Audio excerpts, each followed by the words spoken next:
বাংলাদেশ জামাতে ইসলামের সাথে এনসিপির যে সমঝোতা হয়েছিল সেটা নির্বাচন কেন্দ্রিক, কিন্তু আমরা শুনতে পেয়েছিলাম এটাও যে তারা রাজনৈতিক সমঝোতার দিকে এগিয়ে যাবে।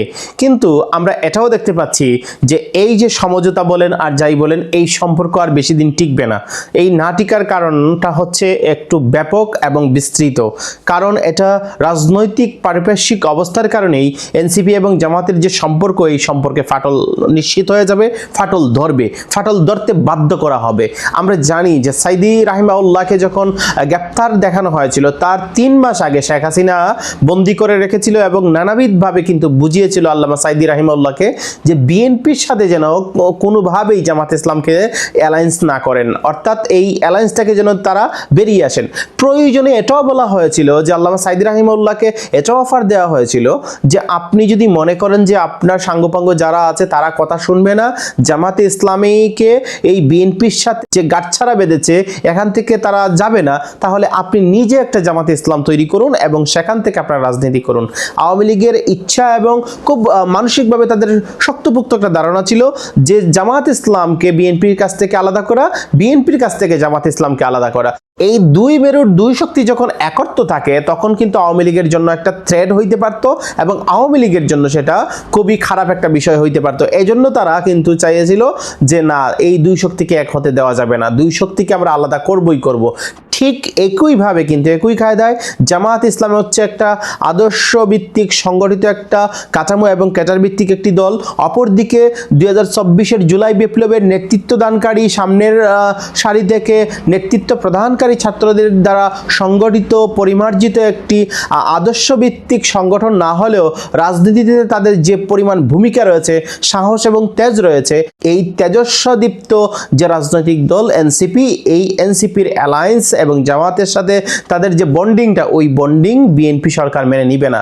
এবং আমরা এখন দেখতে পাচ্ছি যে স্বরাষ্ট্রমন্ত্রীকে এনসিপি দাওয়াত দিয়েছে আজকে যে তাদের অনুষ্ঠানে, আবার জামাত ইসলামী প্রধানমন্ত্রী তারেক রহমান সাহেবকে দাওয়াত দিয়েছে। এই দাওয়াতের মৌসুম চলতেছে, খুব সুন্দর একটা বন্ডিং মনে হইতেছে, কিন্তু আদতে কিন্তু একটা জিনিস আপনাদেরকে লক্ষ্য করতে হবে, বাংলাদেশে ক্ষমতার রাজনীতি চর্চা করা হয়। সুতরাং ক্ষমতাকে পাকাপোক্ত করতে জামাত ইসলাম এবং এনসিপিকে তারা কখনোই এক হইতে দিবে না।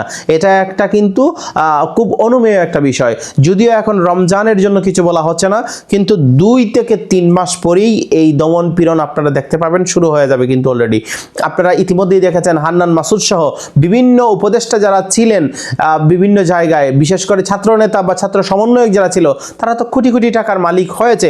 এটা তো অবাস্তব কিছু না, অসম্ভব কিছু না। এবং তাদেরকে এই যে ইনকাম সোর্স আছে তাদেরকে নিয়ে দুর্নীতির মামলা করা যায়, তাদেরকে চ্যালেঞ্জ করা যায়, এটা বাস্তব। এটাও সত্য যে তারা হালাল পথেই কামিয়েছেন, হয়তো তাদের কাছে অপরচুনিটি বেশি আসছে এই যে পরিচিত হওয়ার কারণে, কিন্তু আমি বলছি না এটা হারাম ছিল। সবকিছু মিলে কিন্তু সরকার চাইলে আপনাকে সব ইনকামকে হালালের জায়গায় হারাম বানায় ফেলতে পারে।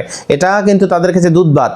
এই যে দুর্নীতি দমনের মামলা থেকে শুরু করে বিভিন্ন রকমের ক্যাটাগরি কিন্তু চলবে। সুতরাং জামাত ইসলাম এবং এনসিপির সমর্থক যারা আছে, জামাত ইসলাম এবং এনসিপি যদি মনে করে থাকে যে তাদেরকে খুব স্মুথলি চলতে দেওয়া হবে, তারা খুব দাপিয়ে বেড়াবে, তারা খুব একটা বিরোধী দলীয় একটা সেই রকম একটা ভূমিকা নিবে, তাহলে কিন্তু আসলে সেগুড়ে বালি কোনো কাজই আসবে না, কোনো কাজ হবে না। সুতরাং বিএনপির একটা ইচ্ছা আছে, এই ইচ্ছাটা হচ্ছে আওয়ামী লীগ যেভাবে এই দেশে শাসন কায়েম করেছে এইভাবেই তারা শাসন কায়েম করবে। অপরদিকে আওয়ামী লীগ কিন্তু খুব একটা ছাড় দিতেছে কেন? যে আমরা আমাদের ইন্টারনাল ভাবে আমাদের দলটা গুছিয়ে নেই ভালো করে, তারপরে সর্বশক্তি দিয়ে তারা মাঠে নামবে। সুতরাং এই জায়গায় যেহেতু পুনর্বাসন হচ্ছে একদিকে আওয়ামী লীগ, অপরদিকে জামাত এনসিপির যে বন্ধন, এই বন্ধনকে ছিন্ন করবার জন্য বিভিন্ন রকমের পায়তারা এবং সরাসরিও ত্যাগ দেওয়া হবে। সরাসরি বলা হবে যে তোমরা দল করতে পারবে না, তোমরা আলাদা হয়ে যাও। যদি আলাদা হও ভালো, রাজনীতি করতে পারবা, আর যদি রাজনীতি না করতে চাও বাবা, তাহলে কোনো সমস্যা নাই, এক জায়গায় একদম মাকু হও, সমস্যা নাই, আমরা তোমাদেরকে দেখে নিব, তোমাদেরকে মামলা দিয়ে হামলা করে একদম উড়ায় দিব। সরকারের কাছে এগুলো দুধবাদ। বাংলাদেশের আইনি যে প্রতিষ্ঠানগুলো আছে, এই প্রতিষ্ঠানগুলো তো স্বাধীন হতে পারে নাই। বাংলাদেশের আইন বিভাগ আছে, বাংলাদেশের বিচার বিভাগ আছে, বাংলাদেশের যত বিভাগ আছে সমস্ত বিভাগ হচ্ছে করাপ্টেড। সুতরাং এই করাপ্টেড সিস্টেম দিয়ে সরকার যা ইচ্ছা তাই করতে পারে। এই সিস্টেম এমন না যেটা ইউরোপ আমেরিকার সিস্টেম হয়ে গেছে, আপনি ডোনাল্ড ট্রাম্পের বিরুদ্ধে মামলা দিয়ে দিতে পারবেন, সেখান থেকেও আপনি মামলায় বিজয়ী হইতে পারবেন। ভাই এখানে যদি আপনি মামলা দিবেন তো দূরের কথা, মামলা নেওয়ার কথা যদি মুখে উচ্চারণ করেন তাহলে আপনার 14 গোষ্ঠী উদ্ধার করে দিবে। সুতরাং এই জায়গায় আপনাকে বুঝতে হবে। আর এই জায়গায় এখন যে পরিমাণ জামাতে ইসলামী রাজনীতি করতেছে, একদম চুপচাপ একদম ঘুমিয়ে ঘুমিয়ে রাজনীতি করতেছে, এই ঘুমিয়ে ঘুমিয়ে রাজনীতির যদিও তাৎপর্য আছে, কিন্তু বর্তমানে বিরোধী দল যদি শক্তভুক্ত না হয় তাহলে এই যে আমাদের অপোজিট অর্থাৎ যারা সরকারি দল থাকে তারা কিন্তু খুব ভালোভাবেই দমন পীড়ন করে। আবার বিরোধী দলকে যদি সেই রকম খুবভাবে ম্যানেজ করা যায় তাহলে তো তাদের ইচ্ছা মতো সবকিছু কায়েম করবে। আসলে বাংলাদেশের জনগণের জন্য, আমাদের জন্য আসলে কোনোদিন মুক্তি নাই ভাই, মুক্তি হওয়ারও কথা না। আসলে আমরা জাতি হিসাবেই কিন্তু খুব বাজে চরিত্রের লোক, আমরা লুবি টাইপের লোক, 500-1000 টাকা দিয়ে বুট বিক্রি করে ফেলি। আমাদেরকে আর কি বলবেন, আমাদেরকে নীতিবাক্য শোনায় লাভ আছে? আমরা আসলে ভালো খারাপ বুঝি না, আমরা কে অক্ষম কে সক্ষম সেটা দেখতে চাই না। আমরা দেখতে চাই 500 টাকার নোট, আমরা দেখতে চাই 1000 টাকার নোট, আমরা দেখতে চাই লাখ টাকা, আমরা দেখতে চাই কোটি টাকা হলে তো আর কোনো কথাই নেই। সুতরাং আমাদের ইমান বিক্রি করা, আমাদের ইমানকে কিনে নেওয়া, এটা আসলে পান্তাবাতের মতন, থুরি মারলেই সব সম্ভব। সুতরাং আমাদেরকে দিয়ে এই বাংলাদেশকে উন্নতি করা যাবে। আমাদের মতন লোক যারা আছি, সমস্ত বাংলাদেশের লোক যারা আছি, সবাইকে আমি বলতেছি, হয়তো হাতে গোনা কয়েকজন আছে, তাদের ছাড়া এই বাংলাদেশকে আসলে সুন্দরভাবে পরিচালনা করবার জন্য যে ইমান দরকার, যে বুদ্ধিদীপ্ত কার্যক্রম দরকার, সব কিছু দরকার, এগুলো কখনোই আমরা অর্জন করতে পারি নাই। আল্লামা সাঈদী রাহিমাহুল্লাহ এটা অর্জন করেছিলেন, বিএনপিকে ছাড়েন নাই, কৌশলগত কারণেও ছাড়েন নাই, এজন্য তাদের জীবন দিয়ে এটার প্রায়শ্চিত্ত করতে হয়েছে। যদি আল্লামা সাঈদী রাহিমাহুল্লাহ এই জামাতকে বিএনপি থেকে সরায় দিতেন, যদিও এখন সরছে, আগে যদি সরায় দিতেন তাহলে আজকে এসব যুদ্ধাপরাধীর মামলা, এই সেই আবু তাবু, এগুলা হইতো না। জামাত ইসলামকে বন্ধু হিসাবে চাইছিল কিন্তু আওয়ামী লীগ, যখন বন্ধু হিসাবে তাদের হাতটা ধরে নাই জামাত ইসলাম, তখনই তারা খেপছে যে মামুর বেটা তোমরা যেহেতু আমাদেরকে ধরতেছ না, আমাদের সাথে বন্ধুত্ব করবা না, বিএনপির সাথে এখানে দহরম মহরম পিরিতের আলাপ করবা, তাহলে তোমাদের পিরিত ছুড়ে দিতেছি, কেমনে পিরিত করে দেখা দিব। তো এটা ছিল তার অবস্থা আর কি।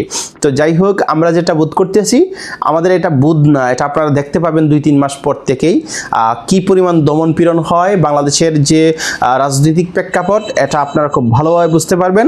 বাংলাদেশে ভাই রাজনীতি করা যাবে না, সোজা কথা। বাংলাদেশে রাজনীতি করতে হলে ওই যে আগেই সাদিক কায়েমরা বলেন বা হান্নান মাসুদ সহ নাসিরউদ্দিন পাটোয়ারি দেখেন না, হাইসা এখন কি বলে, এখন তো স্বরাষ্ট্রমন্ত্রী সালাউদ্দিন ভাই। তো ভাই ক্ষমতায় না থাকলে অনেক কিছুই বলা যায়, আবার ক্ষমতার কাছাকাছি চলে আসলে বা ক্ষমতায় যারা চলে যাবে তাদেরকে একদম চাটাচাটি ছাড়া এই বাংলাদেশ চলবে না ভাই, কোনোভাবেই চলবে না। আমি বলতেছি না তারা চাটতেছে, কিন্তু আপনাকে চাটতে বাধ্য করা হবে। যদি আপনি না চাটেন তাহলে আপনাকে একদম আলকার্তা লাগিয়ে দিবে। সুতরাং এই আলকার্তা যদি না লাগাতে চাই আমরা, তাহলে আমাদেরকে কি করতে হবে, একদম পানির মতো সোজা চলতে হবে, যেদিকে ওই যে বৃষ্টি সেদিকে ছাতা ধরবেন, সো আপনি সেফ থাকবেন, ব্যাস এতটুকুই আর কি। তো বাংলাদেশের ভবিষ্যৎ খুবই জটিল এবং কঠিন হতে যাচ্ছে।